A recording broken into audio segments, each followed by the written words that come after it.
கட்சிக்குள் அதிகார பரவலை அதிகரிக்கவும் அனைத்து மாவட்டங்களிலும் விசிகாவை பலப்படுத்தவும் ஒரு சட்டமன்ற தொகுதிக்கு ஒரு மாவட்ட செயலாளரை நியமிக்க வேண்டும் என்பது திருச்சியில் விசிக நடத்திய வெல்லும் ஜனநாயகம் மாநாட்டிற்கு முன்னதாக ஆதவ அர்ஜுனா திருமாவுக்கு சொன்ன யோசனை.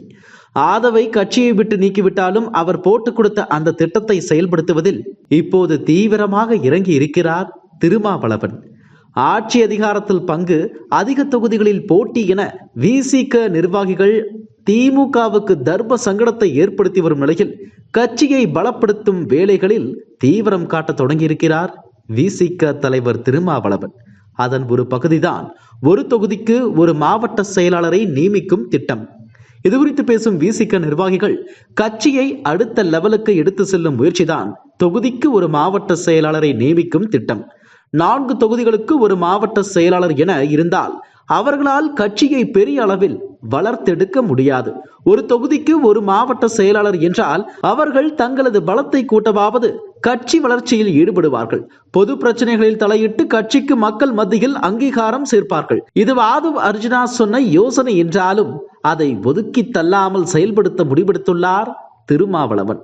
முதற்கட்டமாக மாவட்ட வாரியாக மேலிட பார்வையாளர்கள் நியமிக்கப்பட்டுள்ளனர். இவர்கள் ஒவ்வொருவரும் தகுதியான 10 பேர் கொண்ட பட்டியலை மாவட்ட செயலாளர் பதவிக்காக தயாரித்து தலைமைக்கு அனுப்பி உள்ளனர். இதில் பெண்களுக்கும் முக்கியத்துவம் அளிக்கப்பட்டுள்ளது. மாநில அளவில் 34 துணைநிலை பொறுப்புகளுக்கான நியமனங்கள் தொடர்பாகவும் பட்டியல் வழங்கப்பட்டுள்ளது. திருமா உள்ளிட்ட நிர்வாகிகள் பரிசீலனைக்கு பிறகு புதிய நிர்வாகிகள் தொடர்பான அறிவிப்புகள் சீக்கிரமே வெளியாகும் என எதிர்பார்க்கிறோம் என்கிறார்கள். இதனிடையே விசிக மாநில கொள்கை பரப்பு துணை செயலாளர் செல்லப்பாண்டியன், குறிப்பிட்ட ஒரு சாதிக்கான கட்சி என்றில்லாமல் இப்போது விசிகாவில் அனைத்து சாதியினரும் இணைந்து பணியாற்ற ஆர்வம் காட்டி வருகிறார்கள். அதிகாரத்தை நோக்கி எங்களது இயக்கம் பயணிக்கிறது. இதை தடுக்க பலவிதமான இடர்பாடுகளும் தரப்படுகிறது. தலைவரின் வழிகாட்டுதலோடு அதையெல்லாம் தகர்த்தெறிந்து முன்னேறி செல்கிறோம்.